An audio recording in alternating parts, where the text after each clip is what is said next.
Physics सुनते ही डर लगता है ना।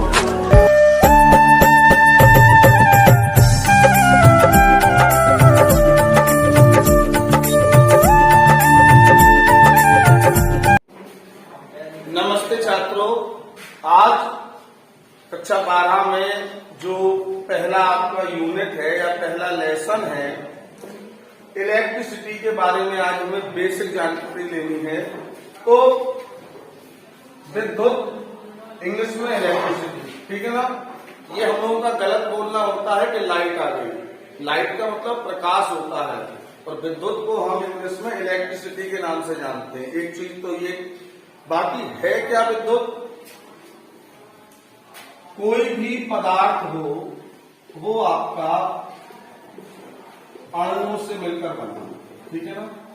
और अणु जो है वो परमाणु से मिलकर बने हैं और परमाणु में 3 कण होते हैं, इलेक्ट्रॉन, प्रोटॉन और न्यूट्रॉन। इलेक्ट्रॉन पे माइनस का चार्ज, प्रोटॉन पे प्लस का चार्ज और न्यूट्रॉन उदासीन। तो ये जो आवेश है ये इलेक्ट्रॉन और प्रोटॉन या पदार्थ का मूल गुण है, क्योंकि ये हमें नेचर से प्रोवाइड हुआ है। तो विद्युत का मतलब बहुत सरल शब्दों में आवेश ही विद्युत है। यानी अगर किसी चीज पे आवेश है तो इसका मतलब है उसमें विद्युत का गुण है। आवेश को इंग्लिश में हम चार्ज कहते हैं, ठीक है ना। आवेश का होना विद्युत है और आवेश का बहना विद्युत धारा है। दोनों चीजों में बहुत अंतर है। आवेश किसी पे भी हो सकता है, अचालक पदार्थ पे भी हो सकता है और चालक पदार्थ पे भी, लेकिन आवेश बहता केवल चालक पदार्थों में है, जैसे लोहा है, चांदी है, एल्यूमिनियम है, कॉपर है।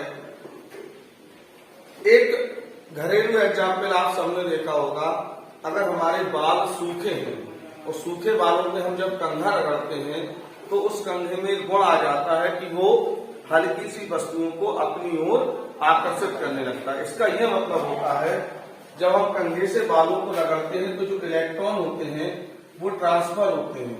इलेक्ट्रॉन ट्रांसफर होने से क्या होता है कि दोनों ही चीजें आवेशित हो जाती हैं। कैसे? देखो, जैसे एक ऑब्जेक्ट है, एक ऑब्जेक्ट ये है।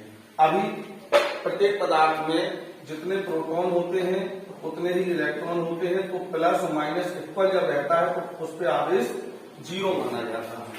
अब इन दोनों को आपस में टच कराया या घर्षण कराया, कोई भी मेथड, तो क्या हुआ? सपोज करो कि 4 इलेक्ट्रॉन, हम 4 से लेके चलते हैं, चलो 4 इलेक्ट्रॉन इससे इस पे पहुंच गए तो इलेक्ट्रॉन लड़के होते हैं। तो जब 4 इस पे पहुंच गए तो इस पे 4 इलेक्ट्रॉन ज्यादा हुए ना, इस पे 4 इलेक्ट्रॉन क्या हुए? अधिक। जब 4 इलेक्ट्रॉन अधिक हुए तो ये जो वस्तु है ये ऋण आवेशित हो जाएगी, क्योंकि इलेक्ट्रॉन ज्यादा है। और जितनी ये ऋण आवेशित होगी सेम उतनी ही ये धन आवेशित हो जाएगी। तो मतलब क्या होगा? जिस वस्तु पे धन का आवेश है उस पे इलेक्ट्रॉनों की कमी होती है और जिस वस्तु पे ऋण का आवेश है उस पे इलेक्ट्रॉनों की अधिकता होती है। और एक चीज बिल्कुल क्लियर समझ लो कि विद्युत के लिए या विद्युत के प्रवाह के लिए केवल और केवल एक ही पार्टिकल जिम्मेदार है, जिसको हम इलेक्ट्रॉन कहते हैं। और क्यों है ये इसलिए है कि प्रोटॉन नाभिक के अंदर बंद होता है और नाभिक को तोड़ना मुश्किल ही नहीं बल्कि नामुमकिन है। तो प्रोटॉन तो हमें मिलने से रहा। इलेक्ट्रॉन होते हैं फ्री, ये बाहरी कक्षाओं में चक्कर लगाते हैं। धातुओं में तो ये अपनी कक्षा को भी छोड़ देते हैं और पूरी धातु में स्वतंत्र रूप से घूमने लगते हैं। जब स्वतंत्र घूमने लगते हैं तो उनका नाम बदल के मुक्त इलेक्ट्रॉन उन्हें कहा जाता है और इन्हीं मुक्त इलेक्ट्रॉनों की वजह से चालक में विद्युत धारा का प्रवाह होता है। तो विद्युत का मेन मतलब होता है आवेश से, यानी आवेश ही विद्युत है। अब आवेशों में एक गुण होता है कि समान आवेश एक दूसरे को प्रत्याशित करते हैं। ऋण ऋण को प्रत्याशित करेगा धन धन को प्रत्याशित करेगा, लेकिन विपरीत आवेश एक दूसरे को आकर्षित करते हैं। अगर पॉजिटिव और नेगेटिव है तो एक दूसरे को अट्रैक्ट करेंगे। ठीक, एक चीज। दूसरा, जो जैसे हम एक एग्जाम्पल लेके चलते हैं, बैटरी हमारी कैसे वर्क करती है। एक बैटरी, ये प्लस टर्मिनल, ये माइनस टर्मिनल।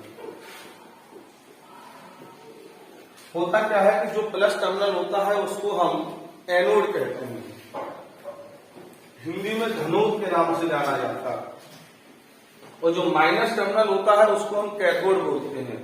इसको हम हिंदी में ऋणोद के नाम से जानते हैं। अब आपने मान लो इससे सप्लाई लेना स्टार्ट की, तो एक वायर आपने यहां से लिया, एक वायर यहां से लिया, और इन दोनों वायरों में आपने एक मान के चलो पंखा चलाने के लिए लगा दिया।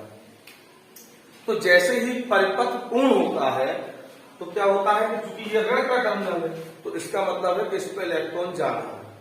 जितनी बड़ी बैटरी होती है उतनी ही इलेक्ट्रॉनों की संख्या ज्यादा होती है, तभी वो ज्यादा चलती है।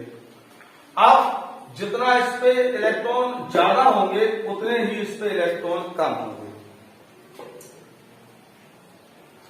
जैसे ही सर्किट कंप्लीट किया आपने, इलेक्ट्रॉनों का ट्रांसफर शुरू, इलेक्ट्रॉन यहां से जाना शुरू हुए, ऐसे जाते हुए तो आवेश के प्रवाह को ही हम विद्युत धारा कहते हैं, यानी विद्युत धारा इसमें बहना स्टार्ट हो गई। और विद्युत धारा जो होती है वो पॉजिटिव टू नेगेटिव बहती है, मतलब इलेक्ट्रॉनों के चलने के विपरीत। इलेक्ट्रॉन चूंकि ऋण पे जा रहा है तो ये ऋण से कहां जाएंगे, धन पे, और विद्युत धारा कहां आती है, धन से ऋण पे। तो करंट हमारी इस तरीके से फ्लो होगी। अब सुनो, इस पे जितने ज्यादा इलेक्ट्रॉन है पहुंचते जाएंगे, पहुंचते जाएंगे, पहुंचते जाएंगे, इलेक्ट्रॉन कम होते जाएंगे, इस पे इलेक्ट्रॉन बढ़ते जाएंगे। एक स्थिति ऐसी आएगी कि इसका जितने एक्स्ट्रा इलेक्ट्रॉन थे वो एक्स्ट्रा इलेक्ट्रॉन कहां पहुंच गए, कैथोड पे। तो दोनों टर्मिनल फिर उदासीन हो जाएंगे, और उस कंडीशन को हम कहते हैं कि हमारी बैटरी क्या हो गई, हमारी बैटरी डिस्चार्ज हो गई। क्योंकि अब एक्स्ट्रा इलेक्ट्रॉन है ही नहीं, जब वो है नहीं तो जाएंगे नहीं तो परिपथ में धारा का प्रवाह नहीं होगा। अब फिर क्या करते हैं, जब हम इसको चार्जिंग पे लगाते हैं तो चार्जिंग पे लगाते हैं तो चार्जिंग में उल्टी प्रोसेस चलती है, तो इससे फिर इलेक्ट्रॉन खींचे जाते हैं, और खींच के कहां पहुंचाए जाते हैं, कैथोड पे। खींचते जाएंगे, पहुंचाते जाएंगे, खींचते जाएंगे, पहुंचाते जाएंगे। जब जितने अधिकतम इलेक्ट्रॉन थे वो सब के सब यहां से उठा के कहां रख दिए, कैथोड पे आ गए। अब इससे ज्यादा तो बचे नहीं इलेक्ट्रॉन, तो फिर अपने आप सिंबल लिख के आ जाता है कि हमारी बैटरी अब क्या हो गई, फुल चार्ज। जितने इलेक्ट्रॉन थे वो सब इससे उठ के उस पर पहुंच गए। जब फुल चार्ज हो गई तो फिर यूज के लिए तैयार है आपकी, फिर आपका यही प्रोसेस चलेगा। तो विद्युत का मेन मतलब होता है आवेश से, और आवेश के ट्रांसफर के लिए मेन रूप से जिम्मेदार कौन है, इलेक्ट्रॉन। ठीक है ना। तो दो बातें बिल्कुल क्लियर कर कि आवेश का होना ही विद्युत है और आवेश का बहना विद्युत धारा। ठीक है ना। अब इलेक्ट्रॉन हमेशा पूर्ण संख्या में जाते हैं, ऐसा तो कभी नहीं हो सकता जैसे हम ही कहें कि आज हमारी क्लास में 22.5 बच्चे आए, तो संभव है, नहीं हो सकता। बच्चा या तो 1 आएगा या 5 आएंगे या 10, पूर्ण संख्या में आएंगे। तो वैसे ही इलेक्ट्रॉन पूर्ण संख्या में जाते हैं। तो आवेश जो होता है, फॉर्मूला, आवेश को कैसे काउंट करते हैं, देखो आवेश कैसे मिलेगा, या तो 1 इलेक्ट्रॉन जाएगा, या 2 इलेक्ट्रॉन जाएंगे, या 3 इलेक्ट्रॉन जाएंगे, या 4 जाएंगे, और या फिर सीधा मान लो कितने जाएंगे, n इलेक्ट्रॉन। तो फॉर्मूला जनरेट होता है इससे, आवेश Q is equal to n into E, Q is equal to n into E. तो Q हो गया आवेश, n हो गई इलेक्ट्रॉनों की संख्या, और E हो गया इलेक्ट्रॉन का आवेश, और इसका मान फिक्स होता है, बिल्कुल याद कर लो, 1.6 into 10 to the power -19 coulomb. इससे हमारे सवाल हल होंगे। और एक चीज समझो, कभी भी अगर वो कहते हैं कि धन आवेश है तो इसका मतलब है इलेक्ट्रॉनों की कमी है, और अगर वो कहते हैं कि ऋण आवेश है तो इसका मतलब इलेक्ट्रॉनों की अधिकता है। अब अगर वो उल्टा होकर कहते हैं कि इलेक्ट्रॉनों की कमी है तो आप तुरंत कह दोगे कि धन का आवेश है, और अगर वो कहते हैं कि इलेक्ट्रॉनों की अधिकता है तो आप तुरंत कह दोगे कि इस पर ऋण का आवेश है। आज के लिए इतना ही। Thank you.